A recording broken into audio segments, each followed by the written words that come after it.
Hey guys, welcome to ahead log. और आज के इस वीडियो में हम फ्यूचर एसिंक और अवॉइड कीवर्ड के बारे में जानेंगे, क्योंकि बहुत सारे सब्सक्राइबर्स ने मुझसे कमेंट करके पूछा था कि फ्यूचर एसिंक और अवॉइड क्या होता है, इसके ऊपर वीडियो बनाइए। तो आज फाइनली मैं इसके ऊपर वीडियो बना रहा हूँ।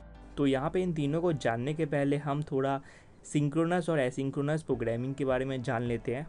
So in synchronous operations, tasks are performed one at a time, and only when one is completed, the following is unlocked. In other words, you need to wait for a task to finish to move to the next one. तो आइए इसको एक example के through समझते हैं। तो यहाँ पर हमको एक 5 लाइन का प्रोग्राम दिख रहा है, लाइन 1, 2, 3, 4 और 5। तो यहाँ पे हर एक line step by step execute होने वाला है। तो जब लाइन नंबर 1 एग्जीक्यूट होगा, जब तक ये कंप्लीट नहीं होता तब तक सेकंड लाइन एग्जीक्यूट नहीं होगा। तो यहाँ पे जितने भी लाइन्स है वो स्टेप बाय स्टेप एग्जीक्यूट होने वाले हैं, यानी कि लाइन नंबर 1, फिर लाइन 2, फिर लाइन 3, लाइन 4 और लाइन 5। लेकिन यहाँ पे जो लाइन 1, 3 और 5 है, इसमें कोई भी सर्वर इंटरेक्शन नहीं होगा, तो इसीलिए ये बहुत ही ईजीली और बहुत ही फास्ट एग्जीक्यूट हो जाएंगे। लेकिन लाइन 2 और 3 में हमको सर्वर का इंटरेक्शन देखने को मिल रहा है, यानी कि यहाँ पे हमको कुछ डेटा हम सर्वर के पास एज ए रिक्वेस्ट भेजेंगे और उसको प्रोसेस करके हमको उसका रिस्पांस रिटर्न में भेजेगा। तो ये जो टाइम है रिक्वेस्ट और रिस्पांस का, ये कुछ सेकेंड्स का हो सकता है। तो इसीलिए जब तक ये जो लाइन 2 है इसका रिस्पांस नहीं मिलता तब तक ये वेट करेगा, ये लाइन 3 को या तो लाइन 4 को एग्जीक्यूट करने नहीं देगा। तो इस वे में जो प्रोसेसिंग होता है, यानी कि इस वे का जो प्रोग्रामिंग होते हैं उसको हम कहते हैं सिंक्रोनस प्रोग्रामिंग, जहाँ पे जब तक एक टास्क कंप्लीट नहीं होता तब तक प्रोसेसर दूसरे टास्क को एग्जीक्यूट नहीं करता। अब अगर एसिंक्रोनस प्रोग्रामिंग की बात करें, in asynchronous operations on the other hand you can move to another task before the previous one is finished. तो एसिंक्रोनस प्रोग्रामिंग में क्या होता है, जब एक टास्क एग्जीक्यूट हो रहा है तो हम उसको एग्जीक्यूट करते करते दूसरे टास्क को भी एक साथ हैंडल कर सकते हैं, यानी कि प्रोसेस कर सकते हैं। तो यहाँ पे मल्टीपल टास्क एक साथ साइमल्टेनियसली हैंडल हो सकता है, तो इसीलिए हम इसको एसिंक्रोनस प्रोग्रामिंग बोलते हैं। यहाँ पे सिंक्रोनसली काम नहीं होता। तो यहाँ पे देखिए सिमिलर सा एग्जाम्पल है, जहाँ पे 5 लाइन है एक प्रोग्राम का। तो यहाँ का जो पहला लाइन है वो ईजीली एग्जीक्यूट हो जाएगा, फिर दूसरे लाइन पे प्रोसेसर आएगा और प्रोसेसर जब दूसरे लाइन को एग्जीक्यूट करेगा तो यहाँ पे इसका जो सर्वर इंटरेक्शन है, यानी कि रिस्पांस मिलते हुए इसका जो टाइम लगने वाला है, उस टाइम के होते होते यहाँ पे ये लाइन 3 को भी एग्जीक्यूट करना स्टार्ट कर देगा, यानी कि एक साथ लाइन 2 और लाइन 3 एग्जीक्यूट होंगे। और यहाँ पे लाइन 2 के पहले अगर लाइन 3 एग्जीक्यूट हो गया तो फिर ये नेक्स्ट लाइन की तरफ मूव हो जाएगा, यानी कि लाइन 4 फिर एग्जीक्यूट होने लगेगा, यानी कि लाइन 2 और लाइन 4 एक साथ एग्जीक्यूट होंगे। और लाइन 4 भी सर्वर के साथ इंटरेक्ट कर रहा है, तो यहाँ पे अगर इन दोनों को रिस्पांस मिलने में टाइम लगता है तो फिर ये लाइन 5 की तरफ जाएगा और उसको एग्जीक्यूट करेगा। तो यहाँ पे मल्टीपल जो लाइन्स है, यानी कि मल्टीपल जो ऑपरेशंस वो एक साथ परफॉर्म हो रहे हैं एसिंक्रोनसली। तो इस टाइप के प्रोग्रामिंग को हम एसिंक्रोनस प्रोग्रामिंग कहते हैं। अब आइए जानते हैं फ्यूचर एसिंक और अवॉइड क्या होता है। तो mainly dart by default synchronous programming को ही सपोर्ट करता है। अब इसके अंदर अगर हम एसिंक्रोनस प्रोग्रामिंग को लाना चाहते हैं, यानी कि अप्लाई करना चाहते हैं, तो वहाँ पे हमको 2 तरह का क्लास यूज़ करना पड़ता है।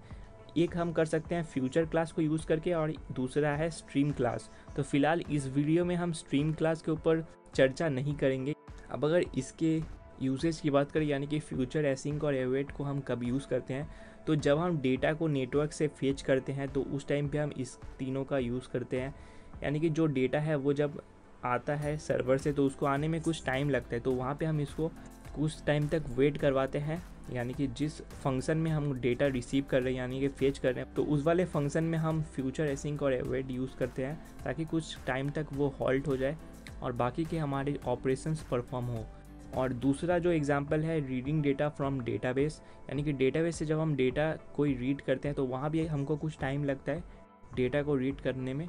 और थर्ड इसका जो टास्क है वो है reading data from A file. तो कोई एक थर्ड पार्टी फाइल से अगर हम डेटा को रीड करते हैं तो उस टाइम पे भी हम इन तीनों कीवर्ड्स का यूज़ करते हैं। तो आइए देख लेते हैं फ्यूचर क्या होता है। A future is a object that represent the result of A asynchronous operation and can have 2 states, incomplete and complete. तो यहाँ पे फ्यूचर जो है ये एक तरह का, तो फ्यूचर जो है वो एक तरह का ऑब्जेक्ट है जो कि रिप्रेजेंट करता है एसिंक्रोनस ऑपरेशंस को। और इस ऑब्जेक्ट के दो तरह के स्टेट होते हैं, मेनली कंप्लीट स्टेट और अनकम्प्लीट स्टेट। तो यहाँ पे मेनली हम कंप्लीट स्टेट के ऊपर फोकस करेंगे।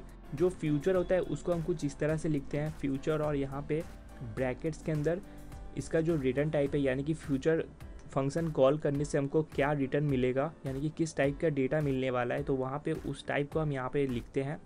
जैसे कि यहाँ पे आपको स्ट्रिंग दिख रहा होगा, यानी कि अगर हम इसको कॉल करते हैं तो हमको स्ट्रिंग टाइप का डेटा फ्यूचर में रिटर्न होगा।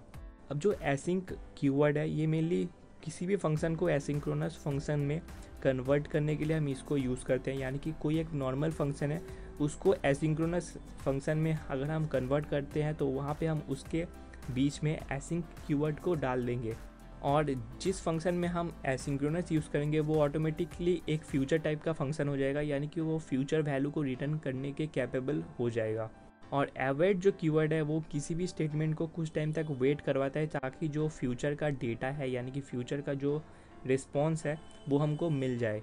तो इन तीनों को हम एग्जाम्पल्स के थ्रू अच्छे से समझेंगे कैसे इनका यूज़ किया जाता है। तो हम चलते हैं अपने डार्ट पैड के ऊपर। तो यहाँ पे पहले हम एक मेन फंक्शन बनाते हैं। तो इसके अंदर हम मेनली 3 प्रिंट स्टेटमेंट लिखेंगे। तो पहले हम प्रिंट करवाते हैं लाइन 1, और सिमिलरली यहाँ पे 2 और प्रिंट स्टेटमेंट डाल देंगे। एक में होगा लाइन 2 और दूसरे में होगा लाइन 3। तो ये हो गया। इसको सिंपली यहाँ पे जो सेकंड वाला है इसको हम डालेंगे एक मेथड के अंदर। सपोज़ यहाँ पे मेथड का नाम देते हैं डिस्प्ले मेथड, और इस मेथड को यहाँ पे क्रिएट कर लेते हैं, और इस मेथड के अंदर हम इस प्रिंट स्टेटमेंट को डाल देंगे।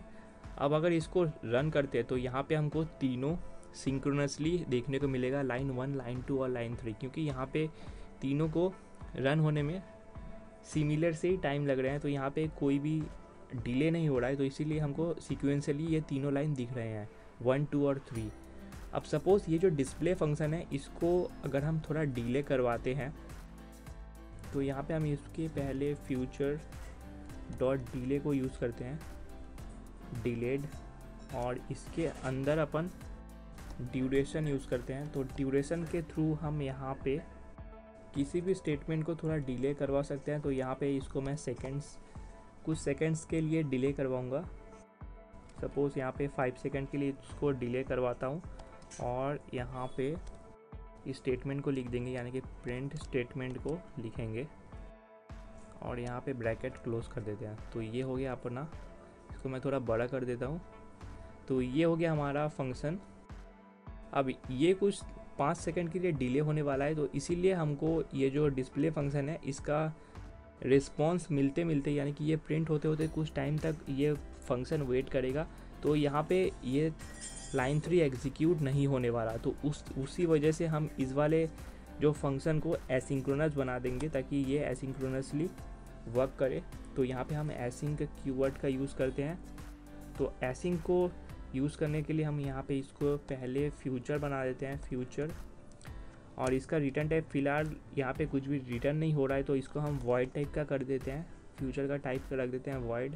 अब जाके ये फ्यूचर टाइप हो चुका है, और यहाँ पे क्योंकि ये कुछ टाइम बाद रिस्पॉन्स हमको दिखाएगा तो इसीलिए हम यहाँ पे इसके पहले अवेट डाल देंगे, अवेट कीवर्ड। अब क्योंकि यहाँ पे अवेट यूज़ करें तो अवेट को अगर हम किसी फंक्शन में यूज़ करते हैं तो उसको भी हमको एसिंक्रोनस बनाना पड़ता है। तो यहाँ भी हम एसिंक की यूज़ कर लेंगे, क्योंकि ये मेन फंक्शन है तो यहाँ पे हम फ्यूचर नहीं भी डालेंगे तो चल जाएगा, ओनली एसिंक यूज़ कर रहे हैं। तो कुछ इस तरह से हमारा फंक्शन बन चुका है। लाइन नंबर 1 एग्जीक्यूट होगा, फिर लाइन 2 एग्जीक्यूट होगा, लेकिन ये 5 सेकंड के लिए डिले होगा। तब तक ये जब तक एग्जीक्यूट होता है तब तक लाइन 3 की तरफ कर्सर चल जाएगा, यानी कि प्रोसेसर इसको एग्जीक्यूट करेगा, और 5 सेकंड बाद हमारा लाइन 2 भी एग्जीक्यूट हो जाएगा। तो जब तक ये एग्जीक्यूट नहीं होता तब तक अवेट कीवर्ड है जो ये डिस्प्ले फंक्शन को कुछ टाइम तक वेट करवाएगा। तो इसको करते हैं रन। अब देखिए यहाँ पे हमको पहले लाइन 1 और लाइन 3 तुरंत देखने को मिल गए, लेकिन 5 सेकंड बाद हमको देखने को मिलेगा लाइन 2, क्योंकि 5 सेकंड तक हमने इसको डिले करवाया है। तो कुछ इस तरह से हम अवेट, एसिंक और फ्यूचर यूज़ करते हैं अपने डार्ट कोड के अंदर। इसको हम फ्लटर में भी सिमिलर वे से यूज़ करते हैं। तो यहाँ पे मैंने नॉर्मल से इसको डिले करवाया है। सिमिलरली जब हम किसी नेटवर्क के थ्रू कोई डेटा फेच करेंगे तो वहाँ पे डेटा आने में कुछ सेकंड्स का टाइम लगेगा। तो हम उस टाइम पे यहाँ पे फ्यूचर और एसिंक यूज़ करेंगे, और जो डेटा आने वाला है उस स्टेटमेंट के पहले हमको अवेट यूज़ कर लेना है। तो आने वाले वीडियोस में हम उसको डिटेल में समझेंगे। तो फिलहाल के इस वीडियो में इतना ही। हमने एक बेसिक सा कॉन्सेप्ट सीखा कैसे फ्यूचर, एसिंक और अवेट यूज़ किया जाता है। तो अगर आपको वीडियो पसंद आया हो, वीडियो को लाइक कर दीजिए और चैनल को सब्सक्राइब कर लीजिए। थैंक यू वीडियो को देखने के लिए। हम फिर मिलेंगे अपने अगले वीडियो में।